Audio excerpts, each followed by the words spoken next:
안녕하세요. 송산 개미TV입니다. 자, 이번 영상에선 비덴트하고 우리기술 투자가 살펴보려고 그래요. 자, 비덴트를 보면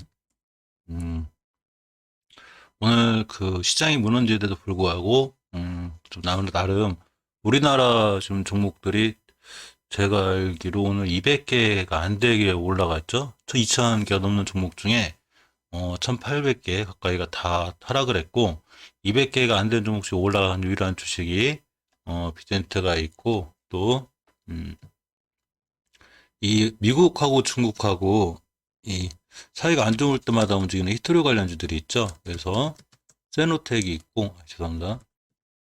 세노텍이 있고 또 티플렉스라고 유니온 머트리얼 이렇게가 있는데 이 친구들이 시장에서 의외로 강했어요. 지금 보시게 되면 특히 세노텍 같은 경우는 이 시간에 상한가를 가 있어요.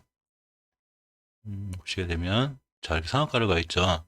대표적인 티토로 관련주인데 사실 이 친구들 시세를 한번 줬었죠. 그 2월 19일 날 저도 티플렉스를 매수를 했었는데 이 당시에 이제 시세를 줄 때 매수를 했다가 이렇게 종가에 딱 끝내놓고 매수를 했는데 다음날 그냥 개파락하고 무너지면서 일단 손절 라인을 어겼기 때문에 지금 벌써 여기서 마이너스 5%가 됐기 때문에 이제 매도를 했다가 자 오늘 종가에 다시 베팅을 하였습니다. 근데 이게 시장이 안 좋을 때 좀 강한 종목들이 다음날 시세를 줄 확률이 좀 있기는 한데 어쨌거나 이 비덴트하고 이제 우리기술 투자 이게 두 종목을 살펴볼 건데요. 자, 우리기술 투자는 비덴트하고 틀리게 이게 이제 주식이 좀 무너진 경향이 있는데 이 두 종목의 이제 가장 큰 장점은 물론 비트코인의 출렁임에 따라서 비덴트 우리기술 투자 위지트까지 이게 사종목들이 크게 출렁출렁하기는 해요. 자, 근데 이제 우리기술 투자는 이 업비트를 운영하고 있는 이 두나무의 지분이 있죠. 물론 비트코인이 많이 떨어지든 어떻게하든 간에 거래량, 비트코인의 그 거래가 많으면, 비트코인뿐만이 아니라 가상화폐에 대한 거래가 많으면 그 거래 수수료를 챙기는 이 입장이기 때문에 이 상당히 사실 메리트가 있는 건데 그래서 주식이 크게 안 무너지고 있고요. 자, 비덴트도 보면 이 빗썸의 최대 주주죠. 그러니까 빗썸이 가상화폐 거래소에서 그래도 이제 크게 거래가 되는 데인데 이런 데서 수수료가 크게 나올 때마다 사실 큰 수익을 거둘 수 있는 이런 주식들이기 때문에 이 비트코인에 뭐 관련은 있겠죠. 근데 크게 가상화폐가 무너지거나 이런 거에 비해서도 사실 주식이 좋아야 되는데 비덴트는 좀 반면에 자 우리 숫자는 좀 떨어지는 입장입니다. 비덴트의 차트를 보면 그 몇 번 말씀드렸지만 약간 우리기술 투자나 이런 종목과 약간 틀린 게 다른 종목들은 다 월봉에 높은 데 있어요. 자 보시게 되면 자 이렇게 높은 데 있습니다. 가격이 높게 형성돼 있다는 얘기. 하지만 비덴트는 월봉에서 그러니까 현 주가의 위치는 월봉에서 파악하셔야 돼요. 일봉 가지고는 이 주식이 지금 비싼지 싼지 구분이 안 돼요. 왜냐하면 이렇게 일봉에서는 높을 수도 있고 낮을 수도 있기 때문인데 월봉에서는 차이가 확 드러나요. 즉 이렇게 높은 데가 돼 있는 데 아니로 완바닥, 투바닥 그려놓고 이제 바닥 탈출을 해서 두 번 정도 조정받고 두 달 정도 정도 이제 올라가는 거죠. 자 그렇기 때문에 영향이 적은 거예요. 지금 주식이 이렇게 무너지고 그러면서 누군가는 차익 실현을 해야 되는데 별로 차익 실현할 게 없죠. 얼마 올라간 것도 없으니까 바닥에서. 자 근데 이 주봉에서 추세가 잘 살아있어요. 물론 그 목요일 금요일 이렇게 이제 이틀간 시장이 남았는데 이 이틀 동안에 이 밑으로 떨어지지 않는 게 중요해요. 주봉이기 때문에 이 변곡점 즉 5주선의 이동 평균선 5주 동안 평균 가격인 이때가 11월 22일 날 이렇게 산처럼 툭 올라갔다 떨어졌죠. 자 그러면서 중요한 각도 우하향하기 시작하는 이 각도 여기서 이 각도가 생기면서 이 친구가 본격적으로 하락의 길을 걸어서 침체의 길을 걷게 돼요.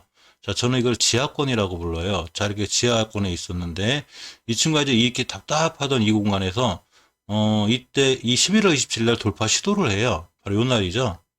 돌파 시도하는데 실패하죠. 이렇게 변곡점의 위력이 대단해요. 자, 이날도 실패하고 이날도 실패합니다. 근데 이번 주에 돌파했어요. 물론 이번 주가 목요일, 금요일 이틀간의 거래이 남았기 때문에 돌파할지 꼬리 달고 떨어질지는 몰라요. 근데 지금 상황 돌파해놓은 상태고 일단 돌파해놓은 상태에서 요렇게 지지를 해주면 다음 주에 끝나면 좋을 수 있습니다. 근데 다시 돌파 꼬리가 달리면 요렇게 5일선까지 또 밀려요.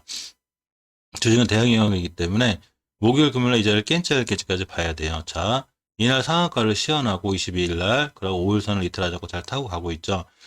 상한가를 시연하고 올라가는 종목들은 대체적으로 처음에 5일선을 이탈 안 해야 돼요. 5일선을 이탈하게 되면 11선까지 밀리게 되는데 11선이라도 주봉에서 만약 이 자리가 안 밀려 있으면은 다음날 다시 올라가는 게 정석이에요. 자, 월봉에서 비덴트는 아직은 크게 높은 있지 않고 이제 상승 추세를 타서 가는 중이고 2달간 조정을 거치고 이쁘게 가는 거기 때문에 추후에 좋은 모습 보여줄 수 있을 것 같고요.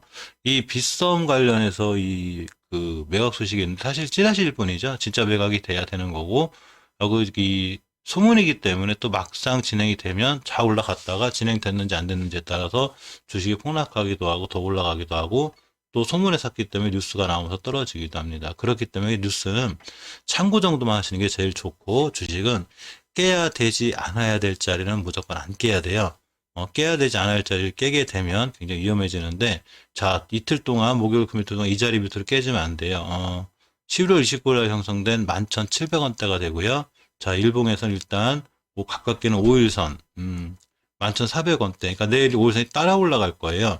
당연히 따라 올라가겠죠. 그 5일 동안에 평균 가격이 올라가겠죠. 이 5일 이동 평균선이 이 평균선으로 그려놓은 게 5일 이동 평균선인데 이때 바로 5일선 이탈하지 않고 잘 타고 올라가는 게 무척 중요하고요. 이탈했을 때도 이렇게 보시면 자 일봉에서 중요한 변곡점이 있죠. 이 친구가 상한가 가기 전에 여기를 빠이빠이 시켜놓은 거예요. 제가 항상 드리는 말씀이 이 변곡점 이 자리를 중요한 지지선을 만들 때 사실 예전에 이 가격은 저항선이었죠. 이렇게 보시면 이 변곡점이 생긴 이후로 얼마나 여기를 못 뚫었냐면 12월 17일 날도 이 자리를 못 뚫고 그러고 1월 8일, 1월 9일은 뚫긴 치겠지만 결국 안착이 실패하면서 다시 밀렸죠. 자, 그리고 1월 21일도 뚫는데 실패하고 2월 9일도 실패하고 2월 18일도 실패했다가 드디어 빵 뚫어놓고 상한가를 간 거기 때문에 이 밑으로 이제 떨어지지 않는 게 중요하겠죠. 어떻게 뚫어놨는데 난 이 밑으로 못 갑니다. 자, 그래서 마지막 최종적으로 도전 받을 때 바로 이 자리 가격이 1,400원대. 그러니까 최초의 5일선을 이탈해서 두 번째까지 우리가 최대한 양보하겠다. 나 이전까지 감당할 수 있어 할 때가 바로 이 자리예요. 그래서 여기까지 깨지 않는 게 중요하고 이 자리를 딛고 돌아 나갈 때가 또 중요한 신규 매수 타이밍이 되기도 합니다.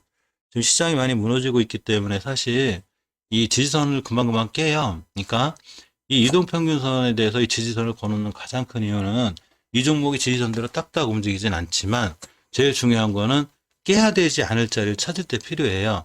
그러니까 내가 어떤 주식을 매수 매도를 진행하는 데 있어서 뭔가 기준을 정해야 되겠죠.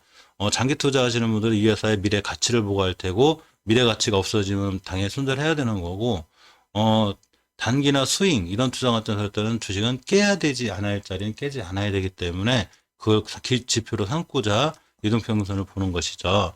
자, 그러니까 일봉에서 이 자리를 이탈하지 않아야지만이 이 주식이 상승할 수 있다는 거. 그리고 지금부터 5일선을 깨지 않고 차근차근 올라가는 게 꼭 있어야 됩니다. 자, 우리기술 투자를 보면 일단은 괜찮아요. 아직은. 왜냐하면 자, 이 친구가 지수에 상관없이 어차피 맞고 떨어질 자리 지금 맞고 떨어질 중이거든요.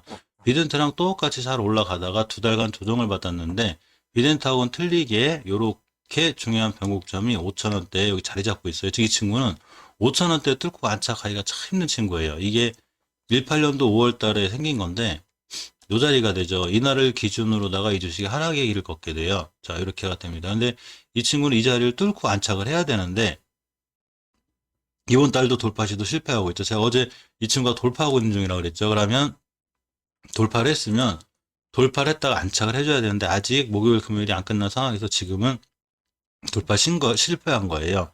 아직 이틀 남았죠. 근데 자, 주봉에서 보시면 아직 추세의 하락이 확증이 되는 5주선과 20주선을 이탈하지 않았어요. 그러니까 금요일, 목요일이 굉장히 중요하고 아직은 괜찮다는 얘기예요.